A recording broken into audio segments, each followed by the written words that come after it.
Hello friends, welcome to the channel Masters of Botany again. मैं हूं आपका दोस्त विनय कुमार सिंह और इस वीडियो में हम बात करने जा रहे हैं दिल्ली यूनिवर्सिटी में आए हुए जो आपके क्वेश्चन पेपर हैं 2014, 2015, 2018, 2019 का जो क्वेश्चन पेपर मुझे मिला है उसके बेसिस पे मैं आपको इसमें बताऊंगा कि जो आपका एमएससी बॉटनी एंट्रेंस एग्जामिनेशन हुआ था उसमें किस टॉपिक से कितने क्वेश्चन आए थे, या आप इससे इस वीडियो से ये समझ पाएंगे कि सबसे ज़्यादा क्वेश्चन कहाँ से आते हैं, सबसे कम क्वेश्चन कहाँ से आते हैं। तो मैं ईयर वाइज चलता हूँ। सबसे पहले मैं आपको 2014 का दिखाऊंगा, फिर 2015 का, फिर 2018 का, फिर हम चलेंगे लास्ट में 2019 का, फिर लास्ट में मैं आपको टोटल का कंपैरिजन दिखाऊंगा, कौन सा टॉपिक ऊपर हुआ है, कौन सा टॉपिक नीचे हुआ है। ओके, तो सबसे पहले हम चलते हैं 2014 के ये पाई चार्ट पे। आप यहाँ से देखेंगे, अगर हम डिवाइड कर लेते हैं कि जो क्वेश्चन पेपर था 100% में, तो सबसे ज़्यादा जो है यहाँ पे क्वेश्चन आए हैं इकोलॉजी से। 12% जो क्वेश्चन है वो आपके इकोलॉजी में आए, इकोलॉजी से आए हुए थे। उसके बाद जो सेकेंड मोस्ट इम्पॉर्टेंट यहाँ पे हुआ था वो आपका फिजियोलॉजी है। फिर उसके बाद ऐसे ऐसे जो ये पाई चार्ट है, आप इसको राइट से लेफ्ट की तरफ जाइए, ऐसे आपको धीरे धीरे वो डिक्रीजिंग ऑर्डर में दिखेगा। तो इकोलॉजी सबसे ज़्यादा 12%, फिर आपका फिजियोलॉजी आता है 11%, फिर आपका एंजियोस्पर्म आता है 9%, एम्ब्रियोलॉजी है, एनाटमी है, फंजाई है, एल्गी है, साइटोलॉजी है, बायोटेक्नोलॉजी है, मॉलिकुलर बायोलॉजी है, बायोकेमिस्ट्री है, ब्रायोफाइट जेनेटिक्स, माइक्रोबायोलॉजी। वहाँ से आप देखेंगे सबसे कम क्वेश्चन पूछे जाते हैं आपके प्लांट टिश्यू कल्चर से, फिर जिम्नोस्पर्म से, फिर टेरिडोफाइट से, ऐसे ऐसे। तो अगर मैं टॉप 5 की बात करूँ जो 2014 का था, वो आपका इकोलॉजी, फिजियोलॉजी, एंजियोस्पर्म, एम्ब्रियोलॉजी और एनाटमी था। यहाँ से सबसे ज़्यादा क्वेश्चन आए थे इस पेपर में। ओके, अब हम चलते हैं 2015 के क्वेश्चन पेपर पे। यहाँ पे आप देखेंगे, ये भी आप उसी तरीके से विजुलाइज कीजिए। राइट साइड से लेफ्ट की तरफ ये क्या होगा, डिक्रीजिंग ऑर्डर है। तो इधर सबसे बड़ा ब्लॉक जो बनाता है 2015 में वो आपका इकोलॉजी है। यहाँ पे भी आप देखेंगे इकोलॉजी है, और वहाँ यहाँ पे भी आपका इकोलॉजी है सबसे बड़ा पार्ट। फिजियोलॉजी सेकंड पोजीशन पे है, यहाँ पे फिजियोलॉजी सेकंड पोजीशन पे था। थर्ड पोजीशन पे एंजियोस्पर्म है, वहाँ भी आपका एंजियोस्पर्म ही था। फिर आपका आता है एम्ब्रियोलॉजी, यहाँ पे मॉलिकुलर बायोलॉजी आ जाता है। पर अगर आप एनाटॉमी की बात करेंगे तो वो उसका वहीं पे बना हुआ है। तो अगर टॉप 5 हम बात करेंगे 2015 से आपका, तो आपका ecology, physiology, angiosperm, molecular biology और आपका एनाटमी है। यहाँ से आपको वहाँ पे इस क्वेश्चन पेपर में सबसे ज़्यादा क्वेश्चन मिलेंगे, और फिर ये डिक्रीजिंग ऑर्डर में मिलेंगे। आप इसका स्क्रीनशॉट ले सकते हैं यहाँ से। ठीक है, अब आते हैं 2018 के क्वेश्चन पेपर पे जो अभी रिसेंट में हुआ था। 2018 में आप देखेंगे यहाँ पे इकोलॉजी तो नहीं है पहले पोजीशन पे, पर फिजियोलॉजी जो सेकंड पोजीशन का था वो यहाँ पे फर्स्ट पोजीशन पे बना हुआ है। मतलब अगर आप 3 साल का देखेंगे तो फिजियोलॉजी जो है यहाँ से सबसे ज़्यादा क्वेश्चन पूछे गए हैं। फिर आपका माइक्रोबायोलॉजी का भी उतना इंपॉर्टेंस है। बायोटेक यहाँ पे बड़ा पार्ट बनाता है 2018 में। इकोलॉजी अब देखिए यहाँ पे चौथे नंबर पे है। एम्ब्रियोलॉजी भी है यहाँ पे, एनाटमी भी उससे यहाँ पे लगा हुआ है 6% के साथ। तो टॉप 5 अगर आप बात करेंगे तो यहाँ पे आपका फिजियोलॉजी, माइक्रोबायोलॉजी, बायोटेक्नोलॉजी, इकोलॉजी और एम्ब्रियोलॉजी था। 2019 पे चलते हैं, जो आपका पिछला क्वेश्चन पेपर था।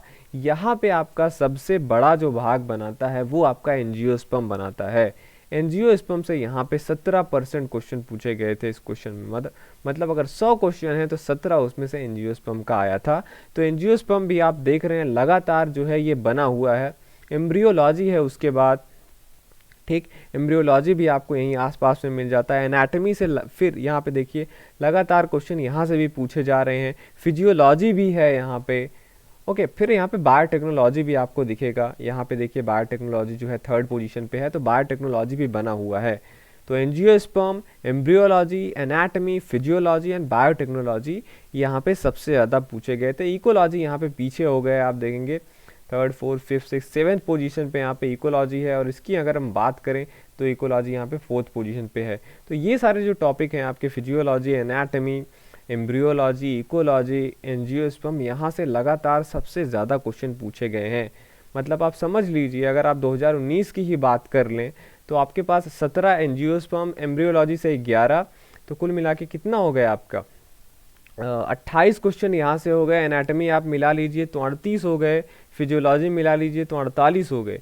मतलब ये जो ऊपर के 4 टॉपिक हैं ये लगभग आपका 50% बना रहे हैं। ओके, और ऐसा ही आपको मिलेगा, सारे जो आपने ब्लॉक देखे हैं यहाँ पे ये सारे जो हैं आ रहे हैं। तो सबसे ज़्यादा क्वेश्चन आपका इन्हीं से पूछा जाता है, तो इन सब चीज़ों को रिवाइज करके जाइए, क्योंकि जब किसी टॉपिक से ज़्यादा क्वेश्चन आता है आपका तो वो होता है कि वो एक दूसरे से लिंक भी होता है। जैसे हमने अभी बीएचयू जो पेपर हुआ था वहाँ पे देखा 50-60% जो था वहाँ पे ओल्ड क्वेश्चन पेपर ही से ही था, और जो क्वेश्चन भी पूछे गए थे वो एक दूसरे से रिलेटेड ही थे। ठीक है, जैसे रिजर्व फूड मटेरियल एक्सेट्रा एलई में पूछा गया था, बार बार वही चीज़ें पूछ रहा था। तो ये था सारा। अब अगर हम एक कंपैरेटिव, ये टेबल है, आप इसका स्क्रीनशॉट ले सकते हैं। ये आप देखिए 2014, 2015 बीच के पेपर नहीं है, अगर आपके पास हो तो ज़रूर शेयर कीजिए यहाँ पे कमेंट करके उसका लिंक, या mastersofbotany@gmail.com पे आप उसे भेज सकते हैं। तो आप देखिए इकोलॉजी, फिजियोलॉजी, एंजियोस्पर्म, एम्ब्रियोलॉजी, ये ऊपर के जो आपके टॉप हैं, ये देखिए angiosperm, embryology, anatomy, physiology, biotech, genetics और इकोलॉजी भी आप ले सकते हैं। यहाँ से आपके सबसे ज़्यादा क्वेश्चन है। जैसे मैंने आपको बोला 17, 11 आपका 28 हो जाएगा, फिर यहाँ पे 38 हो जाएगा, 48 हो जाएगा, आप इसको मिलाएंगे 56 हो जाएगा, 56 के बाद ये हो जाएगा आपका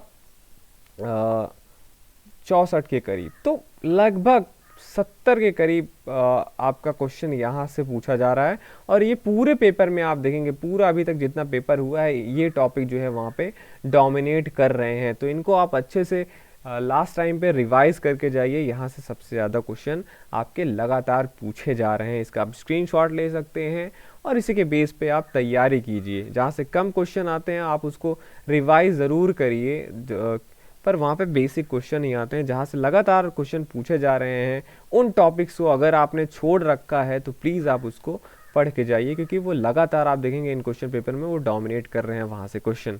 तो ये था आपका सारा ब्लॉग 2014 का, 2015 का क्वेश्चन पेपर, 2018 का, 2019 का। इसके बेसिस पे आपने देखा कि कौन कौन से टॉपिक सबसे ज़्यादा इम्पॉर्टेंट हैं।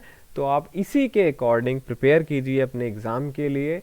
होप कि आपका एग्ज़ाम बहुत ही अच्छा जाए। ओके, आप ये वीडियो देख रहे थे आपके चैनल मास्टर्स ऑफ बॉटनी पे। अगर आपने अभी तक सब्सक्राइब नहीं किया है तो ज़रूर सब्सक्राइब कीजिए, ताकि मैं जो भी फ्यूचर में वीडियोस डालूं वो पहुंचे आपके पास उसका नोटिफिकेशन। जब आपने कोई चैनल सब्सक्राइब किया होता है तो उसका आपको सारा अपडेट्स मिलते रहते हैं, जैसे आपके नोटिफिकेशंस आते हैं। और इस वीडियो के डिस्क्रिप्शन में भी सारे पुराने ओल्ड मेरे वीडियोज़ हैं जो आपके प्रिपरेशन के लिए यूज़फुल होंगे, आप उन्हें भी देख सकते हैं। तो चलता हूँ मैं, मिलूँगा आपसे नेक्स्ट वीडियो में। Thank you for watching this video.